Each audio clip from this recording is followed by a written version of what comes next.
Good morning to everyone. இன்னைக்கு இந்த வீடியோவில் 10th ஸ்டாண்டர்ட் மேக்ஸ் எக்ஸாம்பிள் 3.35 என்னன்னு செய்ய போகிறோம் பார்க்க போகிறோம். ஸோ இந்த சம் கொஞ்சம் கஷ்டம்னு எல்லோரும் நினச்சிட்டு இருக்கிறாங்க. அப்படிலாம் ரொம்ப ஒன்றும் கஷ்டம் இல்லை. ஸோ நம்பர்ஸுக்கு பதிலாக இங்கே என்ன வந்திருக்கு, பிக்யூ பி ப்ளஸ் கியூ அப்படின்னு வந்ததுனால கொஞ்சம் ஸ்டெப்ஸ் நீளமாக போகும், அவ்வளோதான். மற்றபடி நீங்கள் நார்மலாக இதுக்கு முன்னாடி b plus or minus root of b square minus 4ac divided by 2a அப்படிங்கிற ஃபார்முலாவில் நீங்கள் எப்படி செய்வீங்களோ அதே மாதிரி தான் என்ன செய்யணும். ஓகே, சால்வ்னு சொல்லி கொடுத்துட்டாங்க. ஸோ நம்ம ஜென்ரலாக என்ன பண்ணுவோம், எக்ஸ் ஸ்கொயருக்கு முன்னாடி என்ன கோஎஃபிஷியன்ட் இருக்கோ அதை ஏன்னு வச்சுக்கிடுவோம். அப்போ எக்ஸ் ஸ்கொயருக்கு முன்னாடி என்ன இருக்குது, பிக்யூன்னு இருக்குது. அப்போ ஏயோட வேல்யூ என்ன, பிக்யூ. Wait, okay. அண்ட் எக்ஸோட கோஎஃபிஷியன்ட் பின்னு வச்சுருப்போம். அப்போ minus p plus q the whole square. Sign ரொம்ப முக்கியம். அப்புறம் கான்ஸ்டன்ட் டேமை சின்னு வச்சுருப்போம். இப்போ இந்த ஃபார்முலாவில் ஏபிசி வேல்யூவை என்ன செய்யணும், சப்ஸ்டிடியூட் பண்ணணும். ஸோ இங்கே சப்ஸ்டிடியூட் பண்ணியிருக்கிறாங்க, பார்ப்போம். ஏற்கனவே ஃபார்முலாவில் ஒரு மைனஸ் இருக்குது, அந்த மைனஸாக தான் போட்டிருக்கிறாங்க. அதுக்கப்புறம் பியோட வேல்யூவை அப்படியே தூக்கி எழுதுங்க. Plus R minus root of p square, root போட்டுட்டு மறுபடியும் பியோட வேல்யூவை எழுதுறீங்க. அதுக்கு மேலே ஒரு ஸ்கொயர் இருக்குது.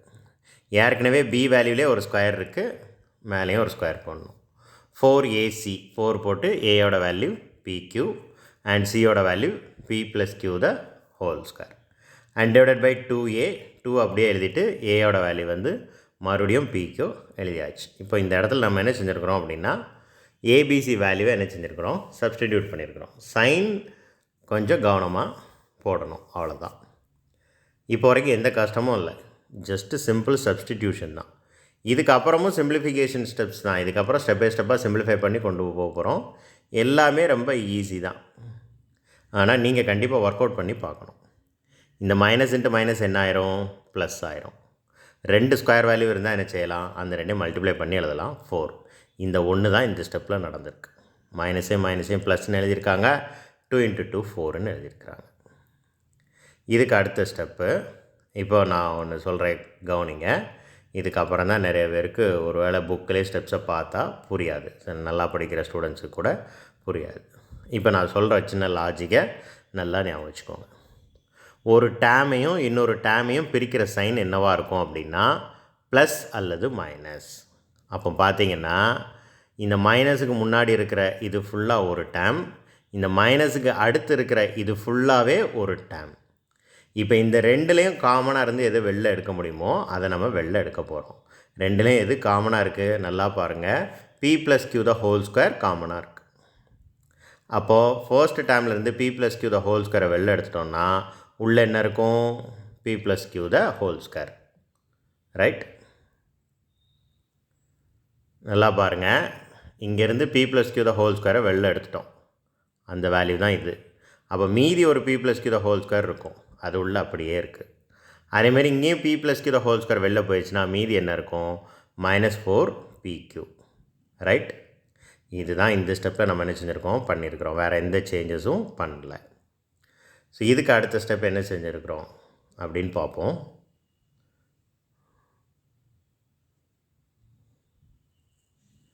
இப்போ இது p plus q the whole square, இதை எக்ஸ்பேண்ட் பண்ணால் என்ன கிடைக்கும், a plus b the whole square, a square plus b square plus 2ab அப்படியே எழுதியிருப்பாங்க. So p square plus q square plus 2pq. இந்த 4pq அப்படிங்கிறது கொஸ்டினில் உள்ளது, சம்மில் உள்ளது, அது அப்படியே இருக்குது. ஸோ இதை பண்ணி முடித்த பிறகு என்ன செய்யணும், இப்போ பாருங்கள், இந்த 2pqலேருந்து -4pqவை சப்ட்ராக்ட் பண்ணணும். அப்போ பெரிய வேல்யூலேருந்து சின்ன வேல்யூவை சப்ட்ராக்ட் பண்ணுங்கள், 2pq கிடைக்கும். பெரிய நம்பரோட அடையாளம் மைனஸ்.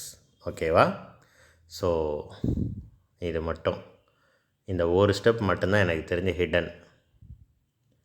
இப்போ ரூட்டுக்குள்ளே என்ன இருக்குது, பி ஸ்கொயர் இருக்குது, q ஸ்கொயர் இருக்குது, ப்ளஸ் 2pq minus 4pq. இதை சிம்பிளிஃபை பண்ணால் என்ன கிடைக்கும்? -2pq கிடைக்கும். ரைட்? 4லேருந்து 2 சப்ட்ராக்ட் பண்ணால் 2, பெரிய நம்பரோட அடையாளம் வந்து -2pq. ஓகே, இப்போ இதை பாருங்கள், இது எப்படி இருக்குது?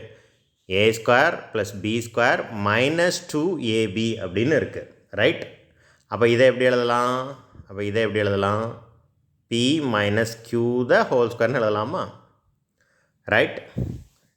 லெஃப்ட் ஹேண்ட் சைட்லேருந்து ரைட் ஹேண்ட் சைடு போகலாம், ரைட் ஹேண்ட் சைட்லேருந்தும் லெஃப்ட் ஹேண்ட் சைடு போகலாம். அது நம்மளோட விருப்பம் தான், இடத்துக்கு ஏற்ற மாதிரி நம்ம எழுதிக்கலாம். ஸோ அப்போ p² + q² -2ab எப்படி எழுதலாம்? p - q the whole squareன்னு நினச்சலாம் எழுதலாம். அப்படி தான் இங்கே இந்த டேர்ம் வந்துச்சு. இந்த 1 தான் ஹிட்டன். ஓகே, இதுக்கப்புறமும் ஸ்டெப்ஸ் ரொம்ப ரொம்ப ஈஸி. இப்போ என்ன செய்யணும்? இந்த ரூட்டை டோட்டலாக வெளில எடுத்துடலாம். p + q the whole square ரூட்டை விட்டு வெளியே எடுத்தால் என்ன வரும்? p + q. p - q the whole square ரூட்டை விட்டு வெளியே எடுத்தால் என்ன வரும்? p - q.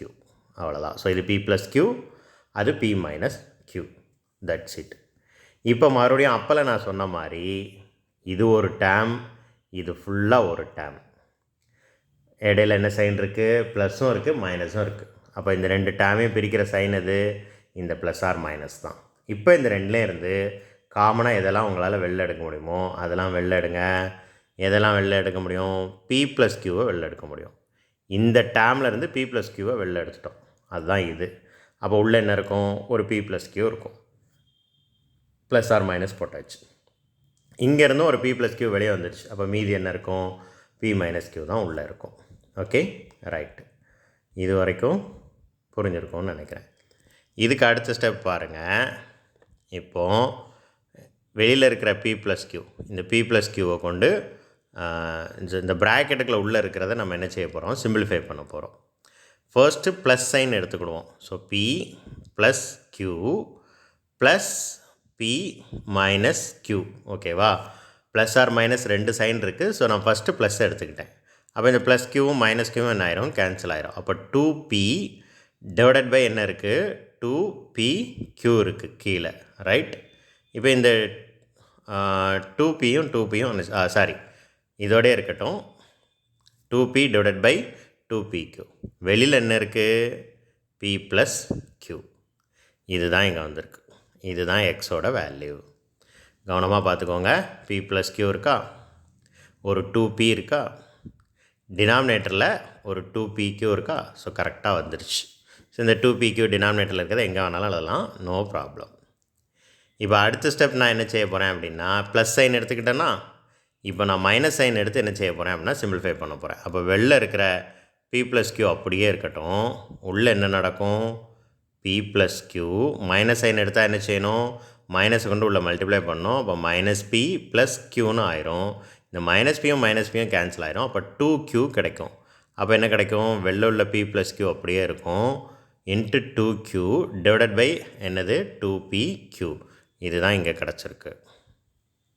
p + q into 2q divided by 2pq. நல்லா பார்த்துக்கோங்க, அங்கே இருக்கிறது இங்கே ஆட்டோமேட்டிக்காக வந்துடும். நீங்கள் கண்டிப்பாக செஞ்சு ஒர்க் அவுட் பண்ணி பார்க்கணும். பார்க்கலனாலாம் எக்ஸாமினேஷன் ஹாலில் போய் உங்களால் எக்ஸிக்யூட் பண்ணவே முடியாது. ஓகே, இதுக்கப்புறமா அடுத்த ஸ்டெப் ரொம்ப ரொம்ப ஈஸி தான். காமனாக இருக்கலாம், கேன்சல் பண்ணிட வேண்டியதான். இங்கே பாருங்கள், இந்த 2pயையும் 2pயும் கேன்சல் பண்ணிடலாம். அப்போ p + q divided by q.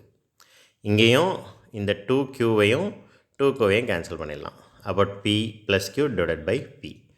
That's all. எக்ஸுக்கு 2 வேல்யூ, அந்த 2 வேல்யூவும் என்னங்கிறது வந்துருச்சு. தேங்க்யூ.